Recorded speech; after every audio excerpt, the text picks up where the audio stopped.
Hey there, everyone. Today, we're diving into a topic that's essential for every educator: understanding motivation theories in education.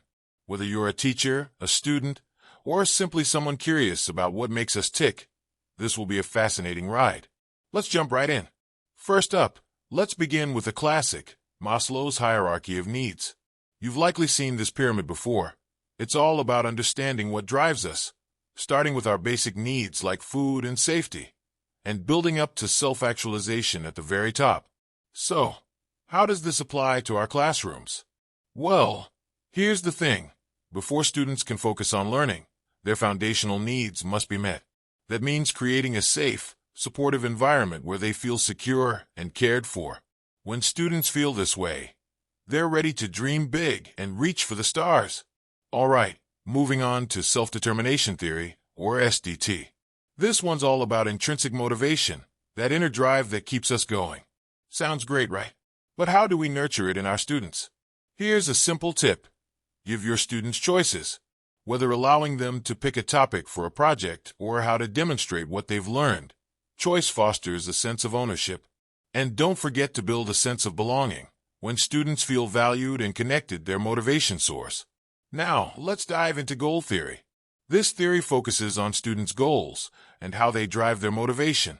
To make this work in your classroom, encourage students to set specific and achievable goals. For instance, instead of saying, "I want to do better in math," help them aim for something like, "I'll solve 5 extra problems each week." Celebrating those small wins keeps the energy up and helps them stay on track. All right, up next is the expectancy value theory, which is just as important as it sounds. These highlights that students' motivation depends on 2 things: how much they believe they can succeed and how much they value the task. So, how can you help? Build their confidence with encouragement and support, and ensure you show them why what they're learning matters. When students see the relevance of a task to their own lives, they're much more likely to engage. Now, let's shift gears to attribution theory. These concerns how students explain their successes and failures. Encourage your students to develop a growth mindset. Help them see their successes as the result of effort, not just talent, and remind them that setbacks are learning opportunities.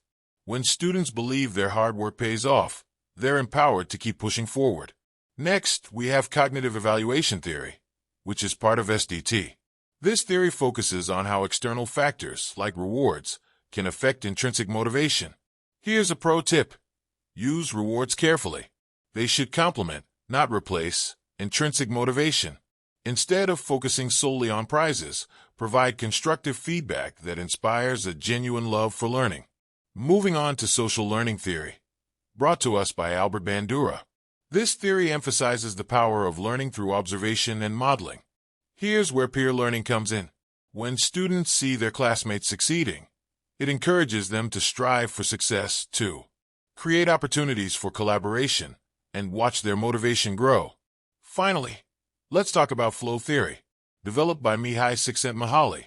This theory describes that magical state when you're so immersed in an activity that time just flies by. To encourage flow in your classroom, design activities that hit that sweet spot. Not too easy, not too hard.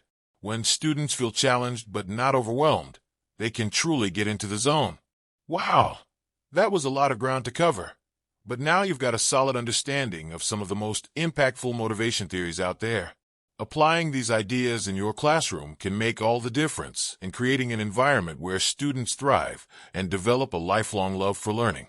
Thanks so much for watching. Until next time, keep inspiring and stay motivated.